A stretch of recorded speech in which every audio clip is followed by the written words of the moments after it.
Welcome back DIY Nomads, how are you guys doing?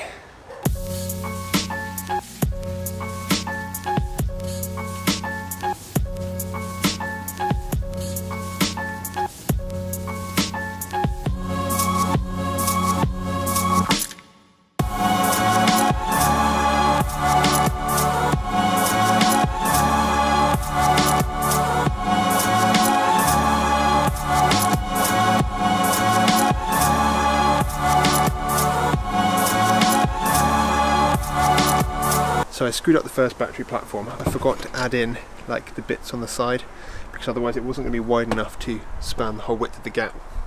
So just quickly made a new one.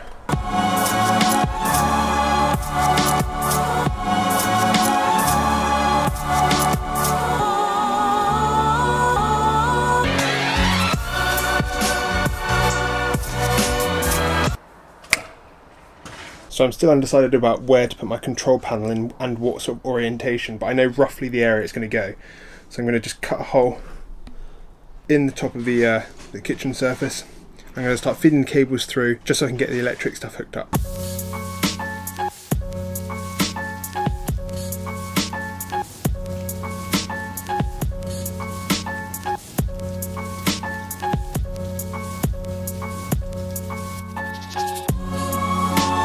Right guys, sorry for the mess, but this is my super simple 12 volt system for a van.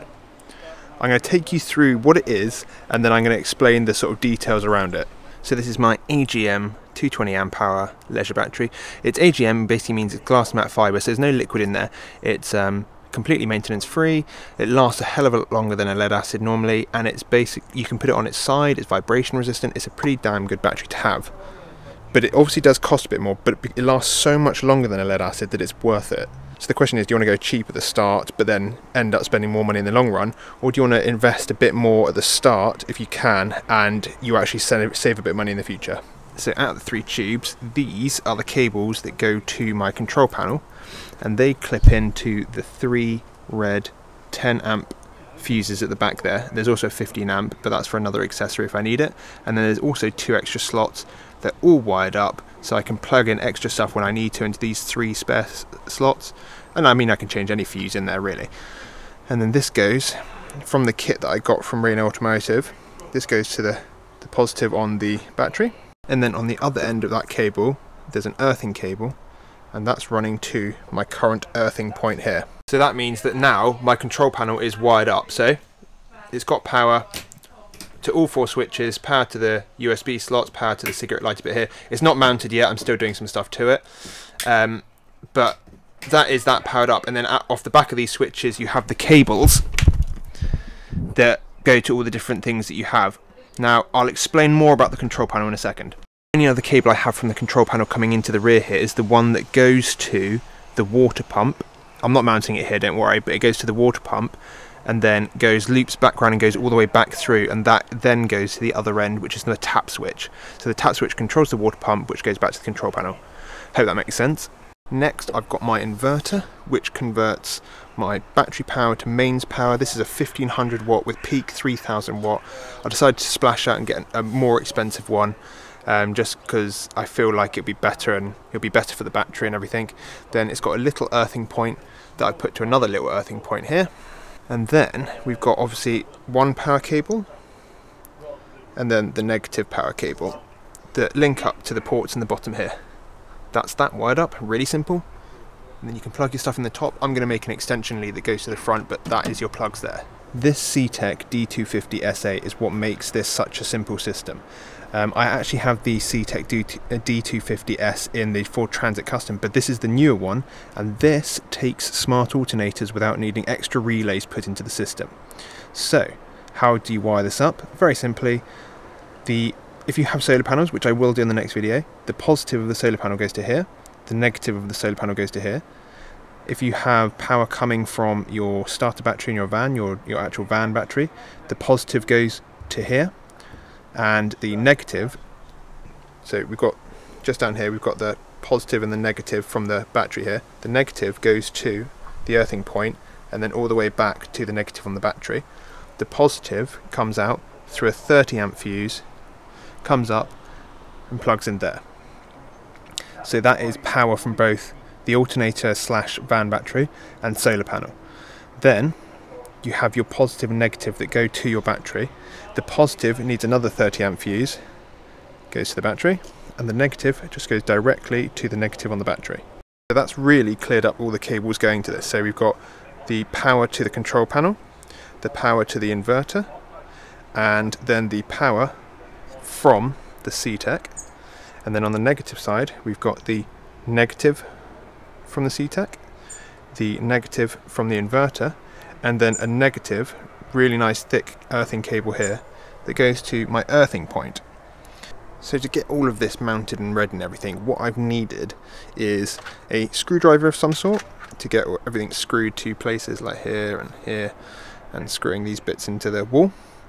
I've needed a Crimp Terminal Kit. So this is a kit I just got off Amazon with the crimper, a multi-tool. I've got a Leatherman there, and a set of spanners depending on what nuts and bolts you have on here. Another thing I would definitely recommend having is a digital multimeter. This will just help you make sure that there is definitely power coming through the cables before you hook everything up, and that everything's groovy and it's the right voltage, etc. yada yada. Now, earthing, this is quite a debated subject. People say that obviously you don't need to earth anything because the vehicle you're on is on 4 rubber tyres, so the vehicle itself isn't earthing itself properly to the ground anyway. I do it just because most people do it, and I personally just like the idea of doing it. But they always say earth it to the chassis, and I have made sure that this bit of metal, all this bit of metal, is touching the chassis right underneath there. There's a strengthening beam right there that goes through, so you can stand on this rear bit. That is connected to this bit of metal, which means it's connected to this bit of metal. So basically, anywhere really on this van seems to be an earthing point. People might debate that, people might say that I'm wrong, but it's all connected via a direct metal line anyway. I've just made sure that I've sanded back the paint before I drilled it into the metal there, and there you go, that's that earthed. Another reason I really love this CTEC system is because this is obviously the power from the starter battery, but this doesn't require you to have it plugged into a fuse on the starter board on the van so that when you turn the ignition on, this turns it on. This is literally wired directly via a fuse, 30 amp fuse, directly to the starter battery. And I've tried it already. When you turn on the van and start the ignition and the engine's going, this turns on and then it's running and it's keeping your battery going, which is just perfect. See, like right now it's not on and I haven't got my keys in there, but as soon as I put my keys in there, turn it on, it gets going, which is perfect. Now here is the back of the control panel that I'm using, and we've obviously got a little earthing block over here as well, and this actually, funnily enough, doesn't need to be attached to any sort of metal parts. It just, everything earths to this block and you can attach that to the wood, and that's how it is, that's how it rolls. Now if you want to have a go at making your own control panel, I definitely admire that, and that's really great. Personally, I just bought this because it saves me a bunch of time having to buy in all the different wires and all that sort of stuff. I do just like this setup. So I'll run through how you can build your own one of these next. The only criticism I have about this control panel from Rayne Automotive is that these two aren't glued very well. This one's actually okay, but this one will break off. He doesn't use enough glue gun glue, so what I did is I had a glue gun and I just glue gunned the crap out of it, so it's properly welded on there now. And now it's absolutely solid, but apart from that, it is a really good little system, and when I've got it in place, it will look really nice and swish without it looking completely awry like that. But actually, in the next video that's coming out just after this one, same day, literally a few minutes after this video tonight, will be a video on how to make your own control panel if you're looking to do that. How to wire it up and how to get along with it. Well, my DIY nomads, that is the end of this video. That is my super simple 12-volt system for any camper van. Now, if you have any further questions, please comment below. Please leave a like, and also, if you are new to this channel, please subscribe. It really does help me out. But that's it. But just after this video, I'm going to be releasing another video, literally in a couple of minutes. So check that out as well on how to build the control panel. So definitely check that out as well.